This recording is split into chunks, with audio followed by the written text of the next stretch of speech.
Malaking dagok sa NATO, inutusan ni Donald Trump ang pag-atras ng 5,000 sundalong Amerikano mula Alemanya na nagdulot ng pinakamalaking krisis militar kamakailan sa pagitan ng Washington at mga kaalyadong Europeo noong Mayo 2026.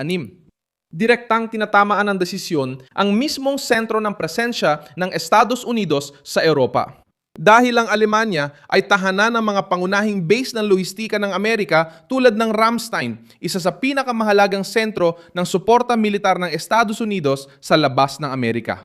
Kinumpirma ng Pentagon ang hakbang at inaasahang ipatupad ito sa loob ng 6 hanggang 12 buwan. Ikukuwento ko yan, pero siguradong gusto mo mag-subscribe para lagi kang updated at makatanggap ng real-time na impormasyon mula sa dekalidad at kredibleng pamamahayag ni Milson Alves. Sa praktika, hindi lang ito pagbabawas ng tauhan, isa rin itong babala. Sabi ni Trump sa mga Europeo, ayaw na ng Estados Unidos na sila lang ang sumusuporta sa alyansang sobra ang hinihingi sa Washington, pero kaunti ang naitutulong kapag may crisis. Ang pag-atras ay 14% ng 36,000 Amerikanong sundalo sa Alemanya, presensyang mula pa sa pagtatapos ng ikalawang digmaang pandaigdig at nagsisilbing tulay para sa mga operasyon sa Europa, Gitnang Silangan at iba pang reyon. Dumating ang dagok na ito matapos ang linggong tensyon kaugnay ng digmaan laban sa Iran. Iginit ni Trump ang suporta ng mga kaalyado ng NATO, lalo na sa krisis sa kipot ng Hormuz, pero nakaranas siya ng pagtutol mula sa mga kabisera ng Europa. Tinanggihan ng Italia ang pahintulot sa mga eroplanong militar ng Amerika na gamitin ang Sigonella Base sa Sicilia para sa operasyong may kaugnayan sa Gitnang Silangan. Nabanggit ang Espanya bilang isa sa mga bansang hindi nagbigay daan sa Washington gaya ng inaasahan ni Trump. Para sa White House, ito ay tila paglabag sa tiwala sa panahong sinasabi ng Estados Unidos na may direktang banta sa kanilang interes. Dun, lumalawak ang pangyayari lagpas sa simpleng pagpapalitan ng tropa. Hindi nag-anunsyo si Trump ng formal na pag-alis sa NATO pero sinimulan niya ang totoong pag-atras sa estrukturang militar ng alyansa. Para umalis sa NATO, kailangang lampasan ng pamahalaang Amerikano ang mga ilegal na hadlang sa Washington. Sa aktual, naiparating na ang mensahe. Kung hindi sumunod ang Europa sa Estados Unidos, posibleng bawasan ng Amerika ang proteksyon nila sa Europa kapag lumakas ang presyon. Ang Alemanya ang pangunahing target dahil dito pinakamalaki ang presensya ng militar ng Amerika sa Europa. Ang Ramstein ay nagsisilbing sentro ng utos, transportasyon, komunikasyon at mabilisang tugon. Hindi lang ito para sa depensa ng Alemanya. Naglilingkod ito sa paggalaw ng tropa, eroplano, kagamitan at intelihensya sa iba't ibang frente. Kaya, ang pag-alis ng 5,000 sundalo mula roon ay hindi maliit na hakbang. Kalkuladong bawas ito sa mekanismong ilang dekada ng sumusuporta sa lakas ng Amerika sa labas ng teritoryo nito. Sinubukan ng NATO kontrolin ang pinsala at nakipag-ugnayan sa Washington para maintindihan ang pag-atras. Inulit rin nila na dapat mag-invest pa ang Europa sa depensa. Mahalaga ang pahayag na ito dahil kinukumpirma nito ang pangunahing punto ni Trump. Matagal nang nangangako ang mga kaalyadong Europeo na magdadagdag ng gastos, pero si Washington pa rin ang may pinakamalaking pasanin sa proteksyong militar. Noong 2025 sa summit sa Haya, nanghako ang mga miyembro ng NATO na aabot sa 5% ng GDP ang ilalaan nila para sa depensa at seguridad. Ang problema, ayaw nang maghintay ni Trump hanggang 2035. Gusto niya ng sagot na yon. Ang digmaan laban sa Iran ang naging pagsubok na naglantad sa bitak. Nang kailangan ng Washington ang mga base, ruta, suportang pampulitika at presensya ng hukbong dagat, nagpreno ang ilang bansa sa Europa. Diyan mismo nakita ni Trump ang NATO bilang isang alyansang komportabele para sa mga Europeo kapag sila ang pinoprotektahan. Mas mabagal at nag-aatubili, pero tumindi ang pananalita ng Estados Unidos matapos batikusin ni Friedrich Merz ang pamamalakad ng Amerika sa krisis sa Iran. Ayon sa mga ulat mula sa ibang bansa, kinuwestiyon ni Merz ang estratehiya ng Washington. At tumugon ang White House na para bang inaatake ng Alemanya ang mismong pagsisikap ng Amerika.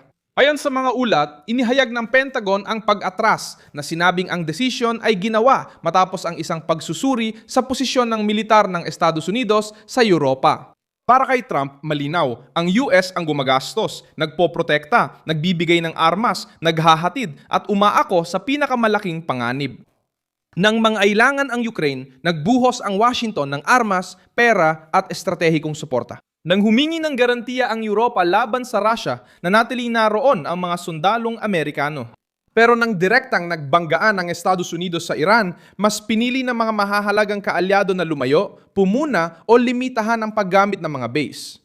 Dito, nagbago ang diplomatikong hindi pagkakasundo at naging krisis ng tiwala. Ang NATO ay tinatag noong 1949 sa simula ng Cold War na may 12 bansang nagtatag, kabilang ang Estados Unidos, United Kingdom, Pransya, Italia, Canada at iba pang mga bansang Europeo. Ngayon, ang alyansa ay may 32 miyembro. Ang luhika nito ay laging malinaw. Ang pag-atake sa isang miyembro ay ituturing na pag-atake sa lahat.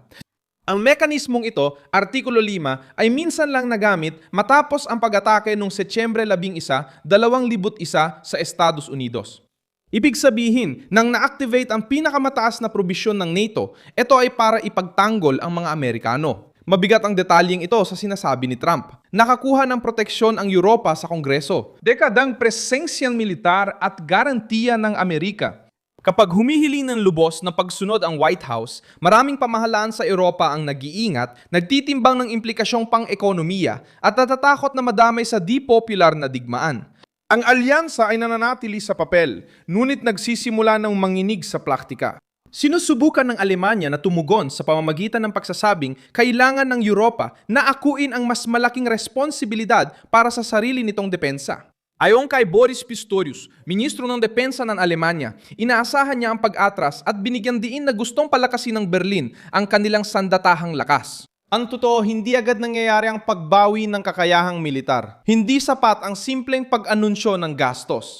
Kailangan may industriya, bala, mga sundalo, pamunuan, transportasyon at pampulitikang kagustuhan. Ang bahaging ito ang pinakamahirap para sa Europa na sanay na umaasa sa payong pansiguridad ng Amerika. Para sa Moscow, estratehikong balita ito. Hindi na kailangan ng Rusya na mapaputok laban sa NATO dahil nakikita nilang may panloob na alitan ang pinakamalaki nilang kalabang militar. Kapag nagkulang sa pagkakaisa ang alyansa, mag-iiba ang presyon sa prenteng Ukranyano.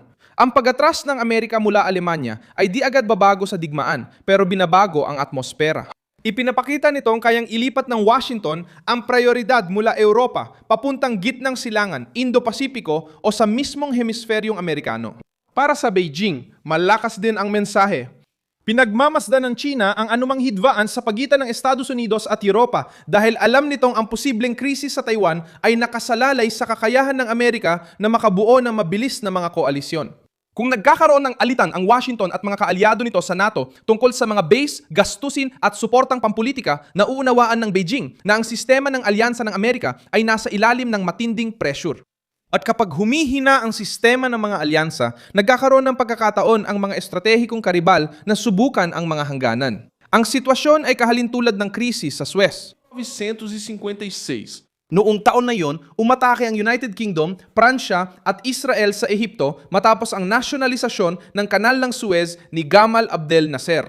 Ipinakita ng krisis ang malalim na pagkakahati ng mga kaluraning kaalyado dahil hindi sinuportahan ng Estados Unidos ang aksyon ng Britanya at Pransya gaya ng inaasahan ng London at Paris. Aminado ang NATO na sa kasaysayan, ipinakita ng Suez ang kakulangan sa konsultasyong pampulitika at pagkakabahabahagi ng mga miyembro. Malinaw ang aral dito. Kung hindi magkasundo sa estratehiya ang mga kaalyado bago ang krisis, humihina ang alyansa pagkatapos. Makikita rin ang parehong pattern sa mga bagong halimbawa sa ibang bansa. Sa Afghanistan, napilitan ng mga kaalyado na magmadaling mag-ayos ng mga ebakwasyon dahil sa pag-atras ng Amerika na nagpakita ng kanilang pagdepende sa lohistika. Sa digmaan sa Ukraine, nanghako ang Europa ng mas malaking otonomya pero patuloy pa rin silang umaasa sa armas, intelihensya at pamumuno ng Estados Unidos. Ngayon, sa krisis kasama ang Iran, ipinapakita ng Italia, Espanya at Alemanya na hindi sila palaging handang sumunod sa Washington kapag mataas na ang gasto sa politika at ekonomiya. Dito, nakikinabang ang Rusya at China dahil alam nilang hindi lang nakasalalay ang lakas ng Amerika sa mga eroplano at barko nito, kundi sa kakayahan nitong itulak ang mga kaalyado sa isang panig. Ang pag-alis ng 5,000 sundalo mula sa Alemanya ay hindi opisyal na pagtatapos ng NATO, pero malaking dagok ito sa kasunduang pampulitika ng mga kaalyado. Ginagawang panggigipit ng NATO ang mga tropa. Gusto niyang pilitin ang mga Europeo na mamili kung magdadagdag ng gastos, susuporta pa at makikiayon pa o mawawala ang bahagi ng proteksyong Amerikano. Hindi komportable para sa Europa ang mensahe, ngunit bihirang pagkakataon ito para sa Rusya at China. Sa huli, nagbago ang kanilang paninindigan at nagsimulang bawasan ng Estados Unidos ang presensyang militar nila sa pangunahing teritoryo ng NATO sa Europa. Ang dahilan ay ang pagkadismaya ni Trump sa mga kaalyado na, ayon sa Washington, humingi ng proteksyon pero nag-aatubili kapag oras na ng pagsuporta. Dahil dito, mas mabigat ang epekto ng pag-atras na ito kaysa sa mga numero at nagiging malinaw itong senyales ng pagkakabahabahagi sa gitna ng krisis diplomatiko.